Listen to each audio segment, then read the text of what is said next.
ایک بار قرآن ٹھیک سے پڑھتا یا صرف پڑھتا تو بھی سمجھ جاتا مسلم ایمان کیا ہوتا ہے۔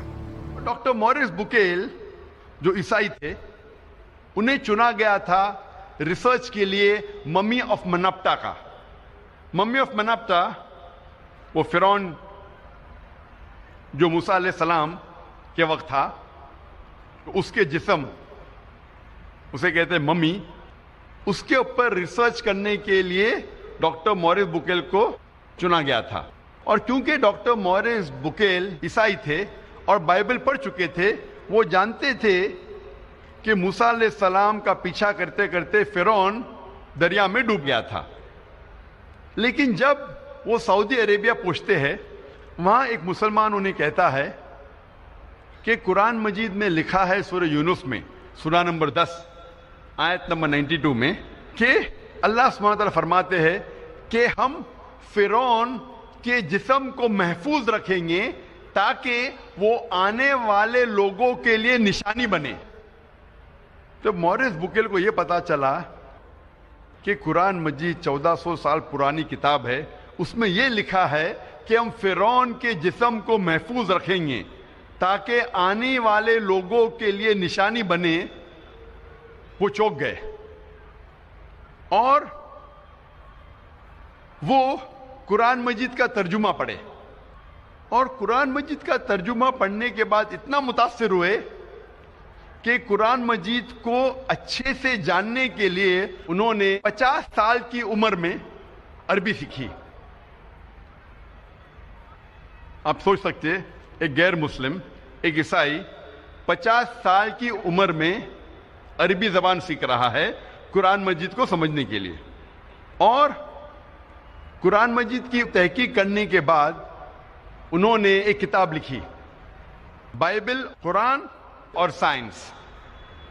تحقیق کے بعد ڈاکٹر موریس بکیل نے اپنی کتاب میں یہ لکھا کہ قرآن مجید میں کئی آیتیں ہیں جو سائنس اب ایڈوانس ہونے کے بعد جاننے لگی، جو قرآن مجید میں 1400 سال پہلے لکھا ہے۔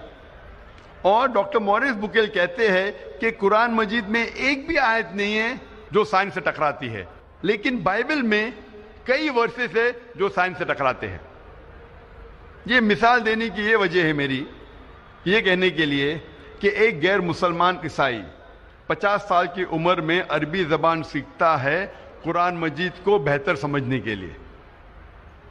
الحمدللہ کچھ سال بعد اللہ سبحانہ وتعالیٰ ڈاکٹر موریس بکیل کو ہدایت دیتے ہیں، اور الحمدللہ مرنے کے پہلے ڈاکٹر موریس بکیل نے اسلام قبول کیا تھا۔ تو عمر کبھی بھی وجہ نہیں ہے ایک انسان کو اچھے کام سے روکنے کے لیے، لیکن ہر مسلمان کو ڈاکٹر موریس بکیل جیسا جذبہ نہیں ہوگا، لیکن پھر بھی ان کے پاس بہانہ نہیں ہے۔ اگر کوئی عربی زبان نہیں سیکھ سکتا ہے تو کم از کم وہ قرآن مجید کا ترجمہ پڑھے۔ اور آج الحمدللہ دنیا کی اہم زبانوں میں قرآن مجید کا ترجمہ ہو چکا ہے۔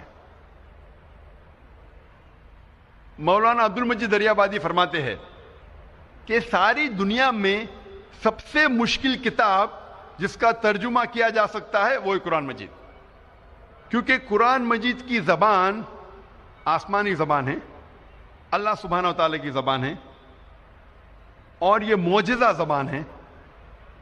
اسی لیے قرآن مجید کا 100% ترجمہ کرنا ممکن ہی نہیں۔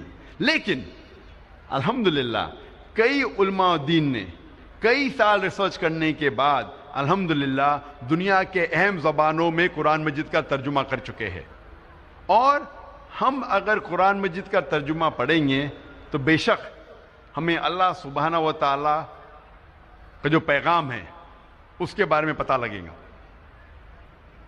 اور آپ کو قرآن مجید کا ترجمہ اس زبان میں پڑھنا چاہیے جو زبان میں آپ کو مہارت ہے۔ اگر آپ کو اردو میں مہارت ہے تو قرآن مجید کا ترجمہ اردو میں پڑھیے، اگر آپ کو ہندی میں مہارت ہے تو ہندی میں پڑھیے، اگر انگریزی میں مہارت ہے تو انگریزی میں پڑھیے، اگر فرینچ میں مہارت ہے تو فرینچ میں پڑھیے، لیکن قرآن مجید کا ترجمہ پڑھنا لازم ہے اگر آپ عربی زبان نہیں جانتے، تاکہ آپ اللہ سبحانہ و تعالیٰ کا آخری پیغام کو سمجھ سکے۔ لیکن اکثر ہم مسلمان کافی بہانے کرتے ہیں. کئی مسلمان کہتے ہیں کہ میں اتنا مشغول ہوں میرے تجارت میں کہ مجھے قرآن مجید پڑھنے کا وقت نہیں. میں میرے کام میں اتنا مشغول ہوں کہ مجھے قرآن مجید پڑھنے کا ٹائم نہیں. لوگ اکثر جو اسکول اور یونیورسٹی جاتے ہیں، کالجز جاتے ہیں، اپنی زندگی میں کئی سالوں تک سینکڑوں کتابیں پڑھتے ہیں اور کئی کتابیں حفظ کر لیتے. تو کیا ضروری نہیں ہم کم از کم ہمارے خالق، ہمارے رب کے آخری پیغام کو سمجھ کے پڑھے؟ اور آپ جو دنیاوی تعلیم حاصل کرتے ہیں، یہ تعلیم آپ کو اس دنیا میں فائدہ پہنچا سکتی ہے یا نہیں سکتی؟ کئی گریجویٹ ہے، پوسٹ گریجویٹ ہے، جو فارغ ہونے کے بعد بھی ان کے پاس کوئی نوکری نہیں ہے. اور کئی لوگ کو میں ہی جانتا ہوں جس فن میں گریجویشن حاصل کرتے ہیں وہ فن کو چھوڑ کے دوسرا کچھ تجارت کرتے ہیں یا دوسرا کچھ کام دھندا کرتے ہیں. تو ضروری نہیں جو آپ تعلیم حاصل کرتے ہیں وہ اس دنیا میں آپ کو فائدہ پہنچائے، لیکن یہ تعلیم اگر آپ اس تعلیم کے ذریعے اللہ سبحانہ و تعالیٰ کے قریب نہ آ سکے تو یہ تعلیم آخرت کے لیے فائدہ مند نہیں. اللہ تعالیٰ فرماتے ہیں قرآن مجید میں، سورہ بقرہ میں، سورہ نمبر 2 آیت نمبر 1 اور 2 میں، الف لام میم ذالک الکتاب لا ریب فیہ ھدی للمتقین. الف لام میم، یہ کتاب میں ہدایت ہے بے شک، بنا کوئی شک کے متقین کے لیے.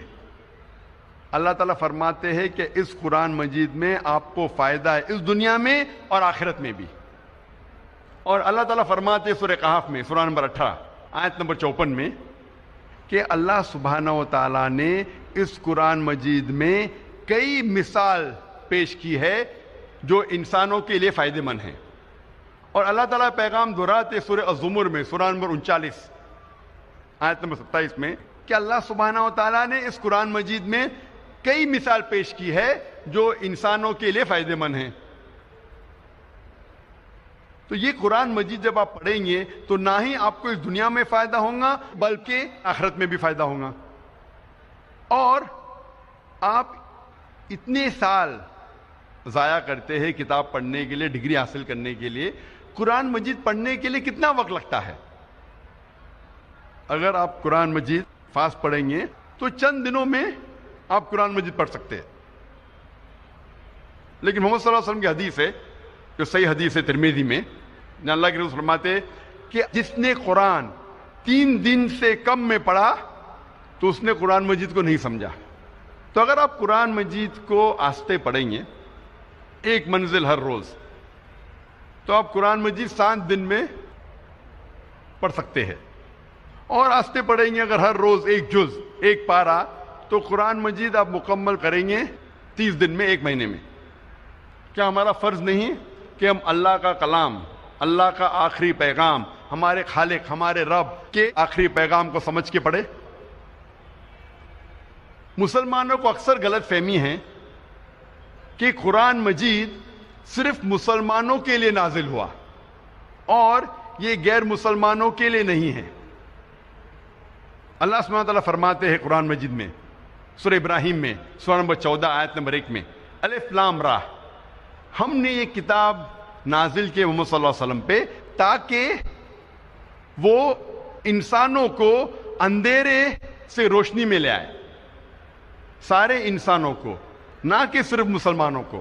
اللہ تعالیٰ فرماتے ہیں سورہ ابراہیم میں، سورہ نمبر 14 آیت نمبر 52 میں، کہ یہ پیغام ہے سارے انسانوں کے لیے تاکہ وہ جان لے کہ ایک خدا ہے. اللہ تعالیٰ فرماتے ہیں سورہ بقرہ میں، سورہ نمبر 2 آیت نمبر 185 میں، کہ رمضان وہ مہینہ ہے جس میں اللہ سبحانہ و تعالیٰ نے قرآن نازل کیا